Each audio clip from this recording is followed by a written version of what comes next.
Assalamualaikum warahmatullahi wabarakatuh. Kami dari kelas 10 MIPA 3 dengan anggota kelompok saya Gesna Sarsagina, saya Meza Sahara, saya Baywanda Nabila Feruca, saya Noela Islam Matasya, saya Baik Nania Ramdhani, saya Hala Imanura. Sebelumnya saya akan menjelaskan sedikit tentang larutan elektrolit dan non-elektrolit. Jadi larutan elektrolit adalah larutan yang dapat menghantarkan listrik, sedangkan larutan non-elektrolit adalah larutan yang tidak dapat menghantarkan listrik. Sebelum kita ke proses percobaannya, di sini kita akan menjelaskan sedikit tujuan-tujuannya. Adapun tujuan dari praktikum elektrolit dan non-elektrolit antara lain untuk mengetahui perbedaan antara larutan elektrolit lemah, kuat, dan non-elektrolit, mengetahui jenis dan ciri-ciri larutan elektrolit lemah, kuat, dan non-elektrolit, membandingkan beberapa larutan untuk mengetahui apakah termasuk ke dalam larutan lemah, kuat, dan non-elektrolit. Di sini ada air garam, air jeruk nipis,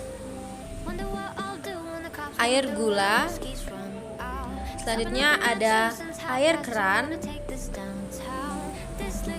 ada air cuka, air aki,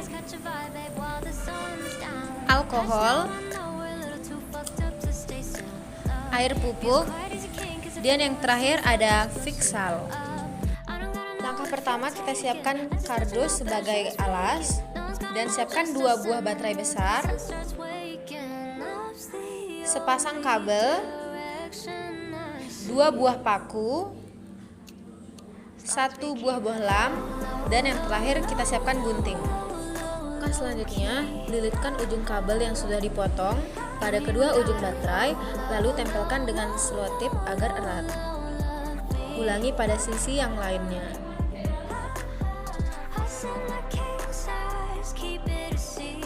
Lalu tempelkan juga dengan selotip agar tidak mudah lepas. Dan hasilnya seperti ini. Selanjutnya, masukkan dan lilitkan ujung kabel pada bohlam.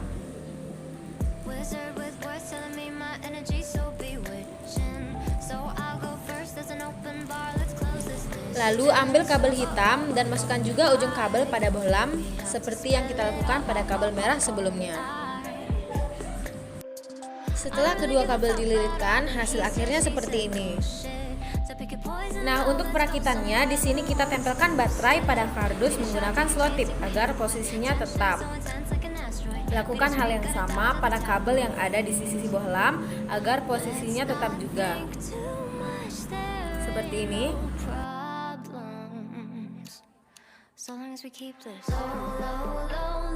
Selanjutnya, lilitkan kedua ujung kabel pada masing-masing paku seperti ini dan jangan lupa rekatkan menggunakan selotip agar tidak lepas.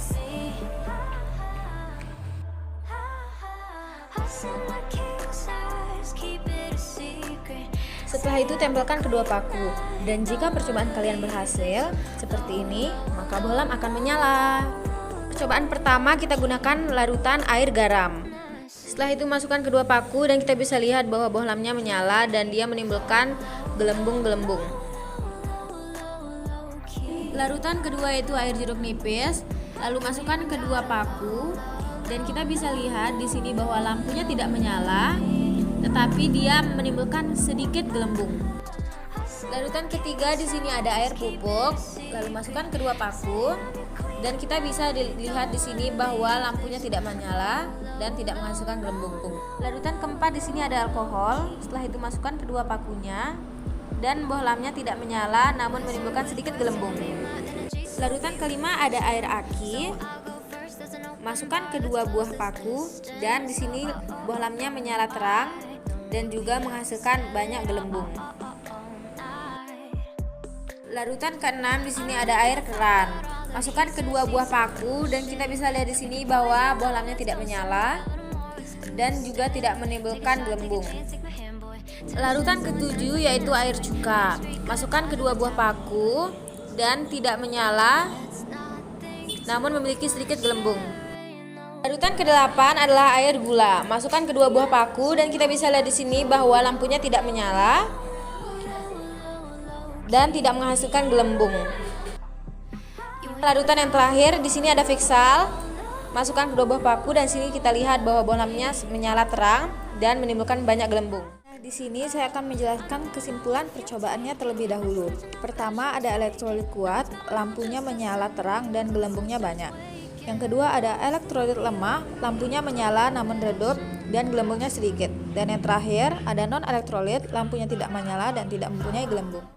Jadi, berdasarkan praktikum tentang larutan elektrolit dan non-elektrolit yang dilakukan, maka kita bisa menyimpulkan serta menggolongkan suatu larutan tersebut bersifat elektrolit baik itu elektrolit kuat dan elektrolit lemah, serta non-elektrolit berdasarkan pada karakteristik yang ditimbulkan. Suatu larutan bersifat atau tergolong sebagai larutan elektrolit kuat yaitu ketika listrik mulai dialirkan maka akan timbul banyak gelembung dalam larutan serta dihasilkan nyala lampu yang terang. Suatu larutan bersifat atau tergolong sebagai larutan elektrolit lemah yaitu ketika listrik mulai dialirkan maka akan timbul sedikit gelembung dalam larutan serta dihasilkan nyala lampu yang redup atau muncul sedikit gelembung namun tidak dihasilkan nyala lampu atau lampu tetap mati. Suatu larutan bersifat atau tergolong sebagai larutan non-elektrolit yaitu ketika listrik mulai dialirkan maka tidak akan timbul gelembung dalam larutan serta tidak akan dihasilkan nyala lampu. Nah teman-teman, begitulah percobaan yang kami lakukan. Semoga bermanfaat ya. Sampai bertemu di video selanjutnya. Sekian dari kelompok kami. Kurang lebihnya mohon maaf. Wabillahi taufiq wal hidayah. Wassalamualaikum warahmatullahi wabarakatuh.